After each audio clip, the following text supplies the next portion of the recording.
하나님 말씀 사무엘상 17장 45절에서 47절까지 말씀입니다. 사무엘상 17장 45절에서 47절까지 함께 봉독합니다. 다윗이 블레셋 사람에게 이르되 너는 칼과 창과 단창으로 내게 나아오거니와 나는 만군의 야훼의 이름 곧 내가 모욕하는 이스라엘 군대의 하나님의 이름으로 내게 나아가노라. 오늘 야훼께서 너를 내 손에 넘기시리니 내가 너를 쳐서 내 목을 베고 블레셋 군대의 시체를 오늘 공중에 세워 땅의 들짐승에게 주어 온 땅으로 이스라엘의 하나님이 계신 줄 알게 하겠고 또 야훼의 구원하심이 칼과 창에 있지 아니함을 이 무리에게 알게 하리라. 전쟁은 야훼께 속한 것인즉 그가 너희를 우리 손에 넘기시리라. 아멘. 함께 읽은 말씀을 가지고요, 4차원의 영성, 그가 너희를 우리 손에 넘기시리라 라는 제목으로 함께 말씀을 나눕니다. 제가 앞부분 하면 뒷부분 믿음으로 고백하시면 되겠습니다. 4차원의 영성, 그가 너희를 우리 손에 넘기시리라. 아멘. 여기서 말하는 그가는 누구를 의미할까요? 하나님. 너희를 이라고 말한 너희는 블레셋 군사들, 그리고 골리앗 장군을 비롯한 모든 블레셋 군사들 우리 손에 넘기시리라. 다윗과 함께하는 믿음의 이스라엘 백성들의 손에 넘기시리라. 그건 성경적인 1차적인 번역, 1차적인 해석이라면 저와 여러분 삶의 현장에도 하나님께서 우리 삶에 다가온 많은 문제와 어려움들, 때론 삶의 절망과 또 불안과 두려움에 있는 모든 것들을 우리 손에 넘기시리라. 오늘 이 자리에 오신 여러분 삶에 하나님이 우리 손에 넘겨주십니다. 그리고 우리를 승리케 하시고 그 삶의 자리에 놀라운 하나님의 영광이 나타나게 될 줄로 믿습니다. 자, 그런 역사가 저절로 우리 삶에 이루어지느냐? 물론 저절로 이루어지지 않는다는 거죠. 각자의 삶의 현장 안에 하나님이 3차원의 인생 속에서 펼쳐지는 우리의 한계, 때로는 골리앗과 같은 문제, 때로는 수많은 좌절하고 낙심하게 하는 많은 것들이 우리에게 다가온다라는 거죠. 근데 하나님은 그것을 통해서 하나님이 그 대적을 우리 손에 넘겨주시는 거예요. 저절로 넘겨주는 것이 아니라 우리의 생각을 통해서, 그리고 우리의 꿈과 우리의 믿음과 우리의 입술의 선포를 통해서 하나님이 그 놀라운 일을 우리 가운데 이루어 주신다는 거예요. 벌써 몇 주째 계속 함께 말씀을 나누고 있어요. 여러분이 생각과 꿈, 그리고 믿음과 이 언어가 삶의 현장 안에 훈련되어져야 되는 거예요. 순간순간 부딪힐 때마다 그 생각의 싸움에서 하나님의 생각으로 바꿔져야 하고, 또 그냥 하루하루 보내는 삶이 아니라 그 안에 꿈이 발견되어지고, 또 그 꿈을 이루시는 하나님을 철저하게 신뢰하고 믿음으로 나아가고, 그것에 우리의 입술의 선포로 하나님이 우리를 그들의 손에서 건져주시고 이기게 하신다. 이 놀라운 고백 아시죠? 혈루병 걸린 여인에게 하나님의 놀라운 주님의 치유함을 경험하게 했던 것, 느헤미야를 통해 성벽이 완성하게 되어졌던 것, 또 지난주 함께 말씀을 나눴던 에스더 죽으면 죽으리라. 그 생각과 그 꿈이, 그리고 믿음과 그 입술의 선포가 민족을 살리게 했고, 또 이때를 위함인지 누가 알겠느냐라는 그 고백처럼 하나님의 일하심이 에스더를 통해서 개인과 민족과 삶을 구원해 주셨던 놀라운 역사, 오늘도 저와 여러분 안에 일어납니다. 오늘은 주인공이 어떤 인물을 우리가 함께 말씀을 나누느냐? 잘 알고 있는 다윗의 인물이죠. 베들레헴에서 목동으로 양을 치고 있었던 소년입니다.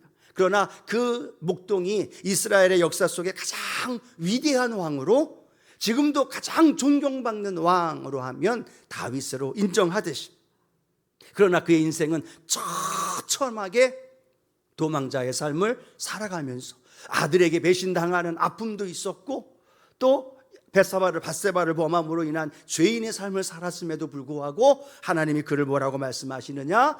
내 마음에 합한 자다 라고 인정해 주시는, 참 여러 가지 파란만장하는 그의 인생 속에 하나님께서 그를 그렇게 세워가시는 건 여러분, 그의 생각과 그의 꿈이 더불어 그의 마음속에 갖고 있었던 믿음과 입술의 선포가 그의 삶을 그렇게 만들어 주셨다는 것. 오늘도 저와 여러분 삶에도 그 일이 이루어지기를 축복합니다. 첫 번째로 함께 말씀을 나누는 건요, 버림받은 자녀에서 하나님의 군대로의 생각이 바뀌었다는 것. 사무엘 선지자가 이새의 집에 왔을 때 기름 부부로 왔습니다. 이스라엘의 2대 왕을 뽑으러. 그때의 이새는 다윗을 어떻게 했어요? 그 사무엘과의 만남을 갖도록 주선하지 않았어요. 다른 형제들은 다 사무엘과의 만남을 가지면서 혹여나 누구라도 왕이 되어질 것에 대한 기대감을 갖고 있었지만 다윗은 그 자리에 있었어요? 없었어요? 없었어요. 어디에 있었어요? 양치고 있었습니다. 아버지도 다윗이 절대적으로 기름 부음 받아서 왕이 될 거라는 생각을 했어요? 안 했어요? 안 했어요. 성경의 시편 27편은 뭐라고 말하느냐? 내 부모는 나를 버렸으나 라고 말합니다. 다윗이 스스로 느끼기를 내 부모는 나를 버렸다. 여러분, 부모가 자녀를 버리는 그런 삶이 어디 있겠습니까? 그러나 다윗이 느끼기는 내 부모가 나를 버렸다라고 말할 만큼 집안에서의 가장 약자였고 외톨이였고 또 그의 삶의 가장 아픔의 삶을 살았던 그 모습. 그런데 놀라운 건 사무엘로부터 기름 부음을 받은 이후에 그의 생각이 완전히 변화된 줄로 믿습니다. 버림받은 외톨이, 또 보잘것없는 목동, 왕따, 따돌이의 인생의 생각이 그의 가득했던 그 생각들이 완전하게 박살이 되어지면서 새로운 정체성을 갖게 되어지는 거예요. 나는 하나님으로부터 기름 부음을 받았다. 하나님의 손에 붙들림 바 되어진 하나님의 사람이다. 하나님이 나를 통해 사용하실 것이고 나는 하나님을 통해서 놀라운 일을 이루어 갈 것이다. 그 생각이 완전히 자신의 신분과 환경을 뛰어넘게 되어지죠. 그러면서 그의 인생 속에 놀라운 변화와 회복의 역사가 일어나게 되는 것을 보게 되어집니다. 무엇을 통해 알 수 있을까요? 골리앗 앞에 서 있는 다윗의 모습. 이스라엘 백성들, 이스라엘 군사들은 모든 사람들이 뭐라고 생각했습니까? 야, 저 골리앗과 싸워서 이길 사람은 없어. 이제 우리는 끝났어. 이제 우리나라는 패배했어 라고 말하면서 모든 사람들이 패배의 생각, 절망의 생각, 이제는 끝났다라고 사는 생각 속에 가득했던 그 모습. 그러나 10대의 나이에 소립성이었던 다윗의 생각은 그들과 달랐다는 것. 나는 하나님의 선민이고 나는 하나님의 기름 부음 받은 하나님의 사람이고 나는 사자와 곰을 이긴 것처럼 나는 저 골리앗과 싸워 이길 수 있을 것이다. 성경을 읽다 보면요, 다윗이 주저하는 장면이 하나도 안 나와요. 그 장면 읽어 나가고 사울을 맞이할 때에도 골리앗과 나아갈 때에도 그의 인생 속에 그의 모습 속에 보면 주저하거나 두려워하거나 누군가가 등 떠밀어서 나가는 모습이 전혀 나가지 않는다는 거예요. 내가 하나님의 자녀, 하나님의 사람, 하나님 앞에 새로운 인물, 존재가 되었다는 것에 대한 분명한 정체성이 있으니까 그의 마음속에 어떤 마음이 생길까요? 내가 싸우는 것이 아니라 하나님이 싸워주시고 내가 이기는 것이 아니라 하나님이 이겨주시고 내가 나가서 물맷돌을 던진다 할지라도 하나님께서 이기게 해주신다는 그 생각이 오늘 이 다윗의 마음속에 생각 속에 가득했던 모습들을 우리가 알 수 있다는 거죠. 그러니까 골리앗에게 담대히 나아갔고 골리앗을 싸워 이기게 된 줄로 믿습니다. 오늘 골리앗과의 싸움에서만의 문제가 아니죠. 그가 사울 왕에게 도망 다니는 도망자의 삶을 살아갈 때에도 그의 고난의 삶은 계속되는 어려움의 삶이 이어졌습니다. 아마도 그렇지 않았을까요? 하나님 기름 부어 주실 때는 언제고 1년도 아니고 2년도 아니고 지금 5년 10년 넘어가게 사울 왕의 도망 다녀야 하는, 쫓김을 당하여야 하는 이 상황, 하나님 기름 부어 주질 말든지, 이게 뭡니까? 하나님 앞에 따질 것 같아요? 안 따질 것 같아요? 따질 것 같죠. 차라리 그냥 기름 부지 않고 편안하게 목동으로 살면 됐을 텐데 라는 그 생각. 언제까지 이렇게 도망 다녀야 되는가에 대한 현실의 갈등과 고민이 계속되어지는 그 과정의 도망자의 삶을 살았던 모습을 보게 되어지죠. 그런데 놀라운 건 그가 그렇게 도망자의 삶을 살아가면서 하나님이 그를 어떻게 변화시켜 가고 계시느냐, 그의 생각이 하나님의 사람으로, 하나님의 택함받은 왕으로서의 정체성을 계속 확립시켜가는 그 과정의 시간이 바로 도망자의 삶을 살아가도록 만들어 주셨다는 거예요. 쫓겨가면서도, 갈등하면서도 언제까지 내가 이렇게 살아야 하는가에 대한 그 갈등과 혼란 속에서도 하나님은 그를 빚어가시는 거예요.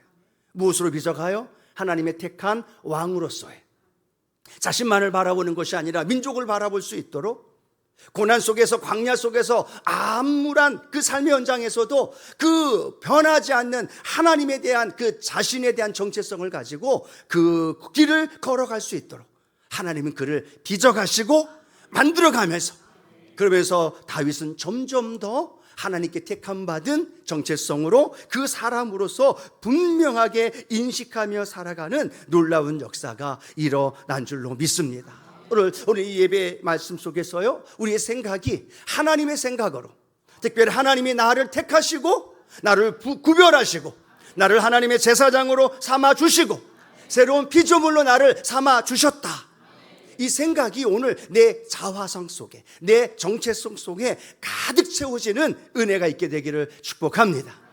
그래서 어떤 환경이 와도 환경에 의하여 휘둘리는 게 아니에요.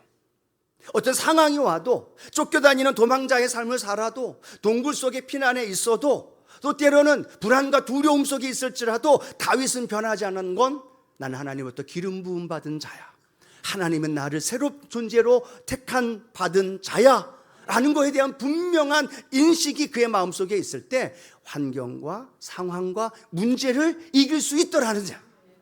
오늘 저와 여러분의 마음속에 환경은 늘 바뀝니다. 조건은 늘 달라집니다.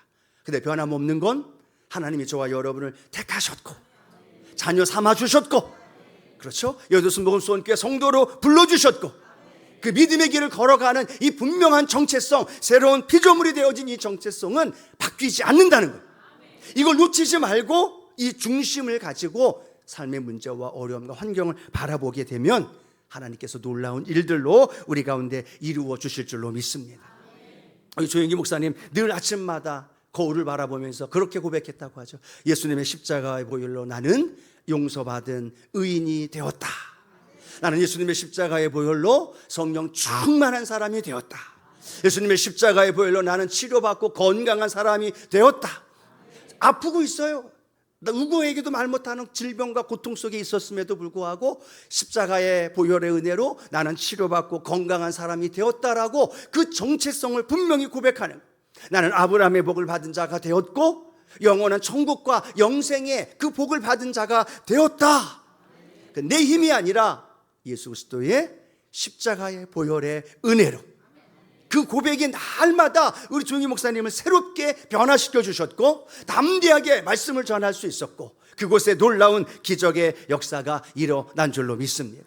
바로 우리 금요일 함께 예배드리는 성도님들 아침에 일어날 때마다 거울을 보고 피부가 더 안 좋아졌다는 등 뭐 이런저런 얘기하지 마시고 그 십자가의 보혈로 나는 용서받은 의인이 되었다.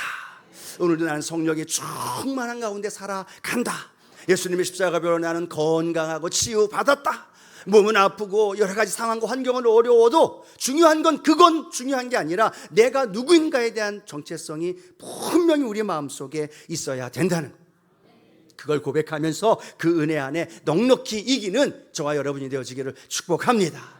매일마다 아침마다 저는 국민일보를 이렇게 쭉 보는데 지난달 23일인가요? 목회 데이터 연구소에서 발표한 그 내용을 보니까 최근 1년간 기독교인 중에 2주 이상 우울증상을 겪었던 사람들이 33%가 된다는 거예요. 최근 1년 동안에 2주 이상에, 그냥 하루가 아니라 2주 이상 우울증을 겪으면서 그 우울증 때문에 힘든 시간을 보냈던 사람이 33%, 그러면 몇 프로예요? 거의 3명당 1명은 그러한 삶을 살았다는 거죠. 그리고 그 전체적인 테마 주인 그 앞에 나와 있는 글은 뭐냐면 성도 중에 10명 중에 5명 정도는 우울증의 경험이 있었다라는 데이터의 결과가 나왔던 거예요. 1000명을 대상으로 했는데 그 결과가 나온 걸 보면 예수 믿는 사람들의 이야기예요.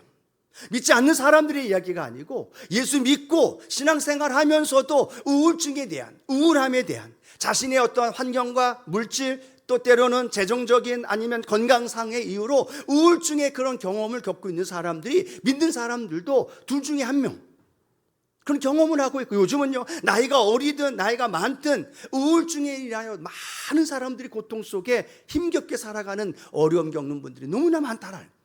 그러나 오늘 예수 그리스도의 십자가의 보혈의 은혜로 내가 어떤 존재가 되었는가를 그런 삶의 현장 안에 늘 고백되어질 때 나를 분명히 보게 되어지고, 내 연약한 옛사람, 옛 성품이 아니라 예수님의 십자가를 통하여 변화되어진 나, 예수님의 십자가를 통하여 바뀌어진 새로운 피조물, 그 마음이 내 안에 가득 채워질 때 우울한 마음이 떠나가고 하는 내 마음속에 담대함이 세워지고, 혼자 있다는 고독감과 외로움이 아니라 주님이 나와 함께 하심으로 나는 하나님의 자녀, 택함받은 자라는 생각이 내 안에 날마다 새롭게 되어지는 그런 은혜가 저와 여러분 안에 있게 되기를 축복합니다. 그것이 내 생각 속에, 오늘 다윗의 생각 속에 가득했을 때 다윗은 골리앗을 향하여 담대히 나아갈 수 있었던 거예요. 고난 속에서도 도망자에 쫓겨다니는 삶을 살았음에도 불구하고 절대로 포기하지 않았던 거. 하나님이 나를 택하셨지, 나는 새로운 피조물이지, 이전 것은 지나갔고 새로운 피조물이 되었고 왕같은 제사장이 되었고 오늘도 주님이 나와 함께 하신다.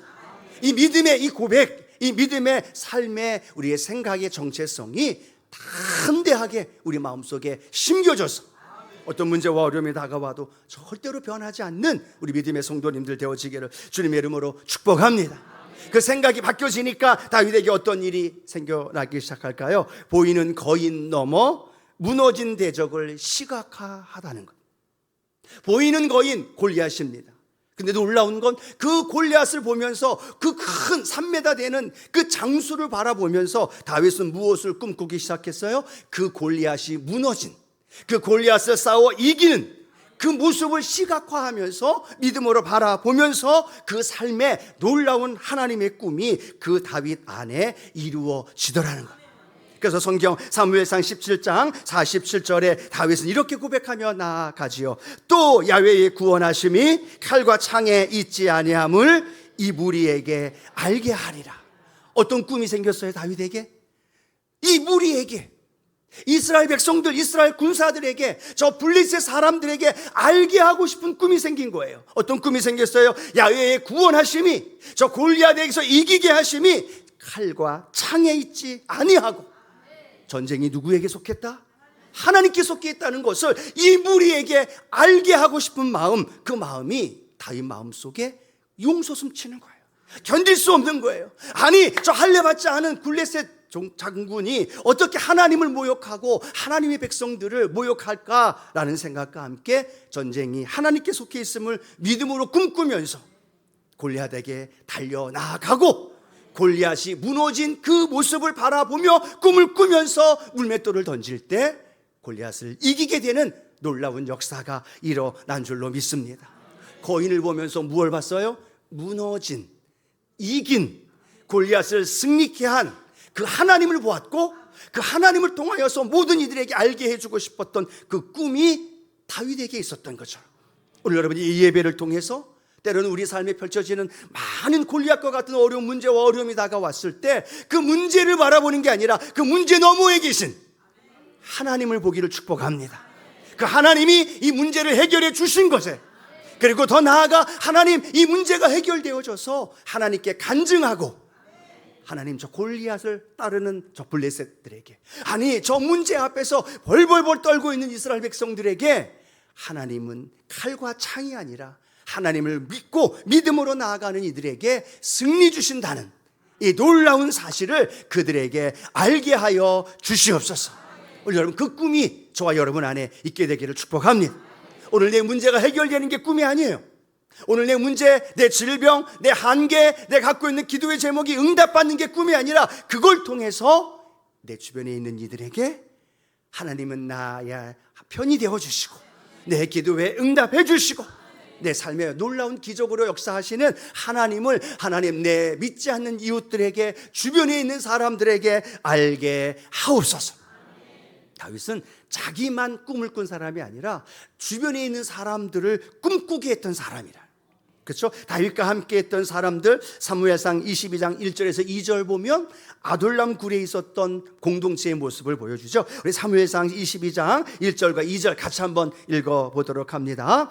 그러므로 다윗이 그곳을 떠나 아둘람 굴로 도망하매 그의 형제와 아버지의 온 집이 듣고 그리로 내려가서 그에게 이르렀고, 한번 따라 고백할까요? 환난당한 모든 자와 빚진 모든 자와 마음이 원통한 자가 다 그에게로 모였다는 거예요.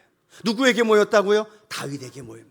어떤 사람이 환난당한 자, 빚진 자, 마음이 원통한 자가 다윗에게로 아둘람 굴로 모입니다. 근데 그 무리가 400명이나 되었다는 거예요.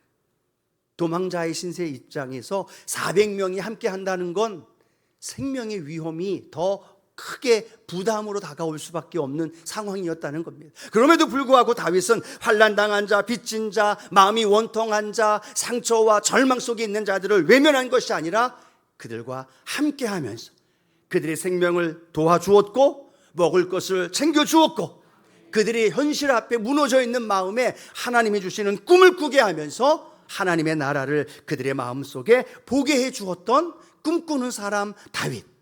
오늘 저와 여러분이 그 꿈꾸는 사람 다윗이 되어지기를 축복합니다. 다윗만이 아니라 다윗의 옆에 있는 사람을 꿈을 꾸게 했던 거죠. 그리고 그들로 인하여 꿈을 꾸었을 때 하나님 놀라운 일을 이루어 주셨다는 7, 8월 챌린지가 시작됐습니다. 구역장님, 지역장님, 우리 집사님, 권사님 벌써 꿈을 꾸고 계시는 분 아멘이시죠? 7월달 8월달에 골로새서 내가 이번에 백독하리라 말씀 암송하고 생각과 꿈과 그리고 하나님이 주시는 그 사랑의 실천과 또 함께 구역과 지역이 모여서 기도하리라 꿈을 꾼 지역자님, 구역자님은요 벌써 움직여요. 그렇죠? 벌써 카페 한 거 다 받으시고 구역자님들에게 나눠주시고 골로새서 읽어야 됩니다. 그리고 몇 월 며칠 날 우리 함께 모여서 릴레이 기도해야 합니다. 꿈을 꾸고 있는 구역자님, 지역자님은 움직이는데 꿈을 꾸지 않는 구역자님, 지역자님은 가만히 계시는. 언제 시작할까? 지금 시작해야 될 줄로 믿습니다. 꿈꾸고 있는 구역자님, 꿈꾸고 있는 지역자님들 가만히 있을 수 없어요. 전화하고 뭐 해요? 골로새서 읽으십시다. 말씀 암송하십시다. 몇 월 며칠 날 릴레이 기도회 동참하십시다. 찬양 한 곡 우리가 마음 은혜 받은 것 적어 보십시다. 계속 전화로 연결하고 그 꿈이 내게 있는 것만이 아니라 구역 식구들에게도 흘러가고. 아멘. 이 정도 반응이면 아직 안 하고 있다는 건데 아멘이시죠? 내게 주신 그 꿈이, 저에게 주셨던 꿈이 오늘 우리 성도님들이 함께 움직이면서 7, 8월 달에 그 꿈을 향해 달려가는 은혜가 있게 되길 축복합니다. 꿈이 없으니까 쓸데없이 앞에 TV 틀어놓고 트로트 보고 있고 드라마 보고 있고 유튜브 보고 있는 거예요. 꿈이 있는 지역자는 구역자는 가만히 안 있어요. 일어나서 전화하고 또 찾아가고 신방하고. 구역자님들 할렐루야. 그런 은혜가 일어나는 거예요. 그 꿈과 목표가 오늘 다윗에게만이 아니라 저와 여러분에게. 여러분 보십시오. 다윗이 꿈을 잃어버렸을 때 어떤 일이 벌어집니까? 늦게까지 잠을 주무셔요. 늦지막히 일어나서 왕궁을 어슬렁어슬렁 거니다가 목욕하는 여인을 바라봅니다. 그 여인이 너무 아름다워 보여서 결국은 데리고 와서 동침하게 되어지고 하나님 앞에 간음죄를 짓고 또 그걸 무마하기 위해서 그의 남편을 군대에 보내셔서 또 죽게 만드는 살인죄까지 범하게 되죠.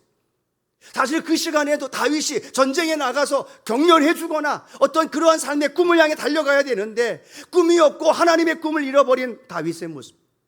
그런데 하나님의 꿈이 아니라 자신의 탐욕의 꿈이 생겨납니다. 여인을 보고 자신의 개인의 탐욕적인 꿈이 결국 그를 범죄하게 하고 왕궁을 어슬렁어슬렁거리게 하고 쓸데없는 곳에 기웃거리게 하고. 만약에 그 꿈이 계속해서 다윗의 마음속에 불타올랐다면 그 꿈을 향하여 달려갔을 텐데 성경은 뭐라고 말씀합니까? 꿈이 없는 백성은 방자히 행한다고 말합니다. 꿈이 없는 백성은 망한다고 말합니다. 왜 꿈이 없는데 망할까요? 엉뚱한 짓 하니까, 쓸데없는 거 보니까, 안 가도 되는데 가니까, 괜히 여자 목욕하는 걸 보니까. 그렇죠? 그러다 보니까 결국은 하나님 앞에 범죄하는 다윗의 모습. 7, 8월 더위가 있고 우리 앞에 여러 가지 상황이 있을 거예요. 비단 7, 8월의 이야기가 아니죠. 우리의 삶의 현장 안에 믿음에 대한 꿈, 내 사업과 가정과 삶에 우리가 갖고 있는 그 꿈이 있다면 우리는요 다른 곳에, 엉뚱한 곳에, 가지 말아야 할 곳에 안 가고요 집중해야 할 곳에 집중하고 믿음으로 바라보면서 열심을 다하게 되고 거기에 올인해서 시간을 쪼개가면서 골로새서를 읽고 암송을 하고 또 찬양을 적어가면서 그 꿈이 내 안에 이루어지고, 하나님이 이렇게 나에게 응답하셨지. 하나님 내 인생에 가장 중요했던 말씀, 그 말씀을 한 번 더 생각해 보면서 매 순간 하나님과 동행하게 되어지는 놀라운 역사가 오늘 다윗에게만이 아니라 저와 여러분 안에도 이루어집니다. 나이에 많고 적음이 문제가 아니에요. 꿈이 있느냐 없느냐입니다. 지역장님, 구역장님들, 또 재직들, 우리에게 주신 믿음의 길 걸어간 성도님들의 삶에 영적인 내 안에 주신 꿈, 7.85 챌린지, 아니면 개인의 경건의 연단, 아니면 내 자녀들을 향한 믿음 안에서의 나의 꿈이 있다면 멈추지 말고, 포기하지 말고, 다른 곳에 기웃거리거나 다른 곳에 시간, 물질 헛된 데 사용하지 않고 주님 나라를 위해서 그 일을 감당해 나가는 꿈꾸는 믿음의 성도님들 되어지기를 축복합니다. 그 꿈을 향하여 다윗은 나갈 때 어떤 일이 벌어지나요? 광야의 동굴에서도 하늘의 요새를 붙잡는 오늘 다윗의 모습, 그의 믿음이 보여지고 있는 모습을 보게 됩니다. 동굴에서, 광야의 동굴에서, 암흑 같은 그 깜깜한 동굴에서 홀로 생명부지하기 위해서 숨어있는 그 동굴에서도 그는 하늘의 요새, 하나님이 지키시고 붙잡아 주시는 놀라운 은혜를 붙들었던 오늘 다윗의 모습, 오늘 그 모습이 우리의 모습이 되기를 소원합니다. 시편에 보면 다윗이 탄원시를 한 30여 편 탄원시를 짓는 모습을 보게 됩니다. 이 탄원시의 내용은 하나님께 불평하는 내용의 시가 아니라 하나님께 현실의 문제 때문에 힘들어 아파하면서 하나님 언제까지입니까? 하나님 언제까지 내가 도망 다녀야 되나요?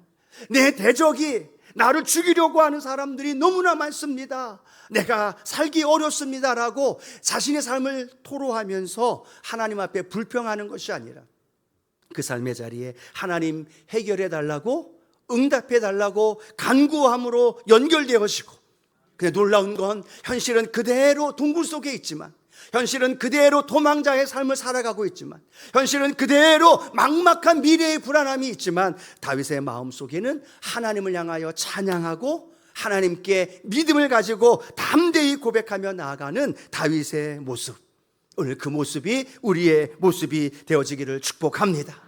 그래서 다윗은 시편 57편 7절에서 이렇게 고백하며 나아가죠. 함께 읽어봅니다. 하나님이여, 내 마음이 확정되었고 내 마음이 확정되었사오니 내가 노래하고 내가 찬송하리이다. 아멘. 뭐라고 확정하고 있어요? 노래하고 찬송하겠다는 거예요. 지금 어디에 있는 상황인데요? 동굴에 있는 상황이에요. 지금 어떤 상황인데요? 사울의 군사가 쫓아와서 자기의 생명을 죽이려고 하고 있는 상황이에요. 절망의 상황에서 언제까지 내가 이렇게 힘들어야 됩니까? 라는 이 절망과 탄식의 이 고백 속에서 다윗은 고백합니다. 그럼에도 나는 확정하고 확정합니다.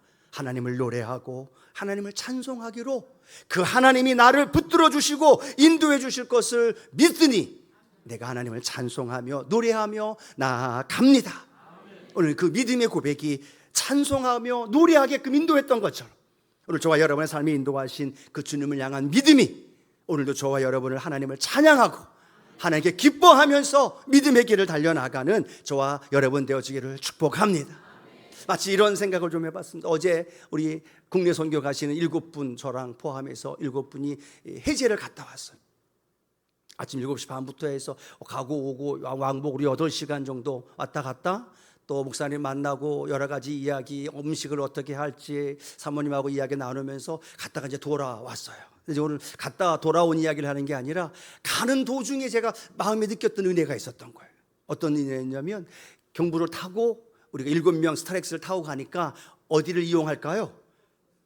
버스 전용 도로를 이용하는, 쫙 가는데 옆에는 쫙 막혀 있는 거예요. 잘 나가는 거죠. 그런데 또 해제 쪽으로 들어가면서 1차선 도로로 가는데 빨리 달려가고 싶어도 방지턱이 있고 제한 속도가 있고 앞에 큰 차님이 천천히 가시니까 빨리 가고 싶어도 가지도 못하는 거예요. 그 상황 속에서도 이렇게 가고 오고 4시간 왔다 갔다 하는데도 놀라운 건 그 차 안에 계신 우리 7분의 우리 권사님 집사님들은요, 한 명도 원망하지 않고 이야기 나누는 것이 어떤 이야기를 나눠요? 어떻게 하면 음식을 더 맛있는 걸 할까? 어떻게 하면 바자회 때 어떤 걸 바자회를 할까? 어떻게 하면 더 그 많은 분들에게 섬길 수 있을까? 하하호호 재미있게 웃으면서 왕복 6시간 왔다 갔다 했다는 사실. 우리 인생에도 마찬가지잖아요. 다른 사람들 다 막혀 있는 것 같은데 우리는 버스 전용차로로 쫙 돌다가면서 잘 나가고 있는 것처럼 느낄 때가 있어요.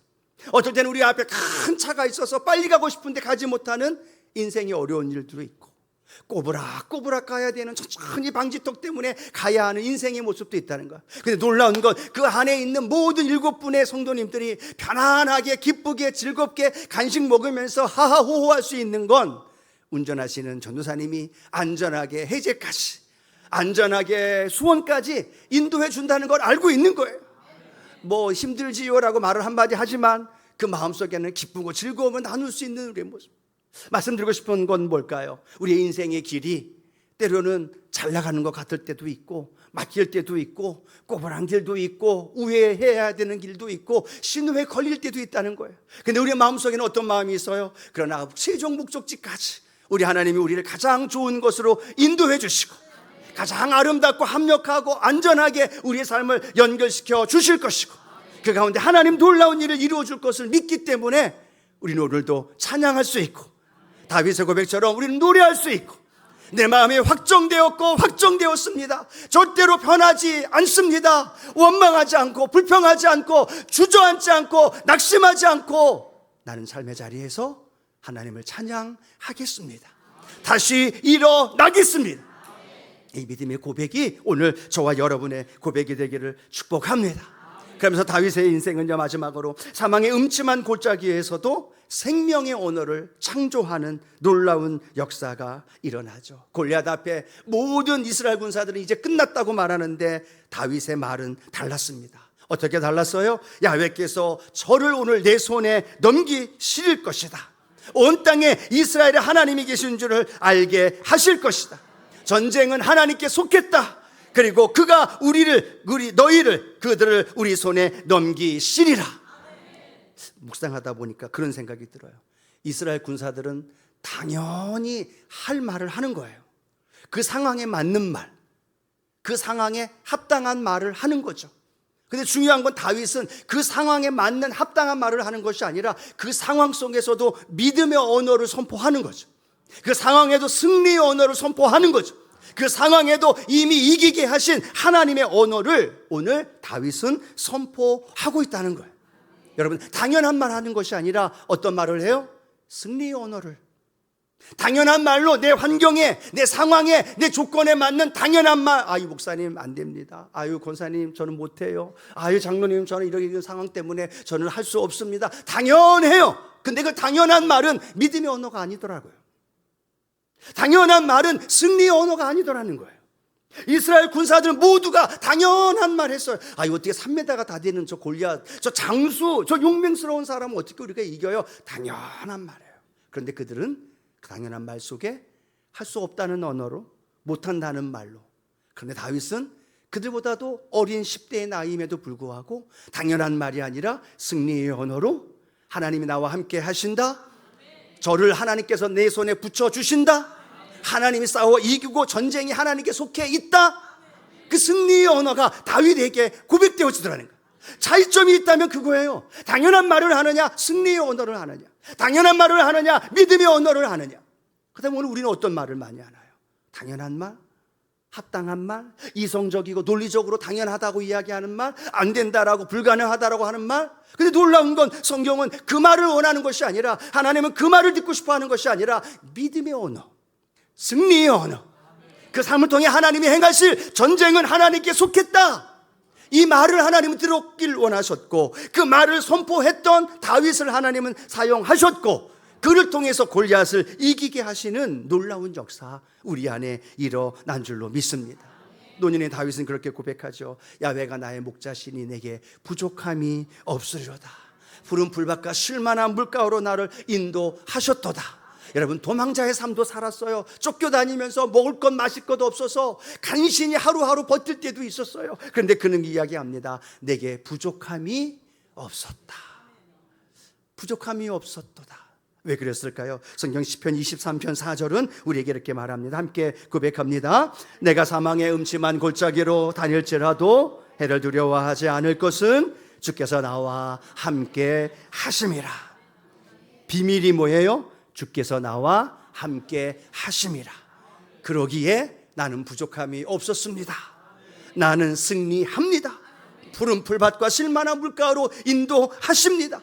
이 믿음의 언어가 다윗의 인생을 그렇게 이끌어갔던 거죠.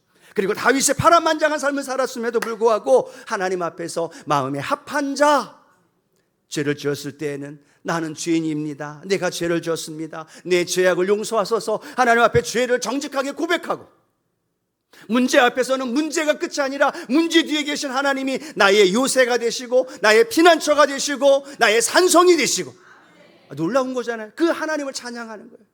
동굴에서, 어두운 동굴의 터널 그 앞에서, 그 동굴 속에서 절망하지만 그 상황에서도 다윗은 고백합니다. 이 동굴이 나를 해하지 못하지만 주님은 나를 요새가 되시고 산성이 되시고 나를 붙들어 주신다는 이 믿음의 선포와 고백, 저와 여러분의 삶에도 함께 하기를 축복합니다.